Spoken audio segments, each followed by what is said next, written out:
একটা new player আসবে FFWS এর পরে, এফএফডব্লিউএস এর পরে আমরা একটা প্লেয়ার সাইন করব।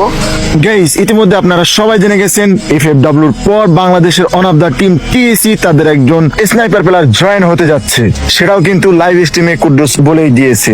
আপনারা অনেকেই জানতে চাচ্ছেন কে এই ব্যক্তি যে বাংলাদেশের on of the team TAC তে স্নাইপার প্লেয়ার হিসেবে জয়েন হবে। চলেন ওই মানুষটির সাথে আজকে আপনাদের সবাইকে পরিচিত করে দিই। সেই মানুষটি আর কেউ না, আমি নিজেই।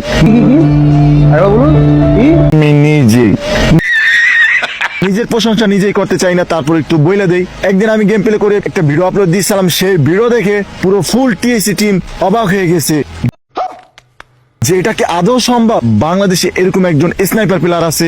তারপর তারা আমার সাথে যোগাযোগ করলো, যোগাযোগ করে বললো যে ভাইয়া আপনি কি আমাদের টিএসি টিমে জয়েন হবেন। আপনার গেম প্লে দেখে টিএসি টিম পুরো ফুল অবাক হয়ে গেছে।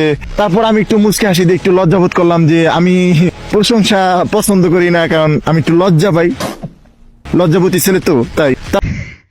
তারপর বললাম আচ্ছা ঠিক আছে, এফএফডব্লিউর পর আমি তোমাদের টিমে জয়েন হব, এফএফডব্লিউ আগে না। তারা অনেক খুশি হয়ে গেল। তারপর আর কি বলবো, যাই হোক এতক্ষণ আমি যা বলছি 100% মিথ্যা কথা।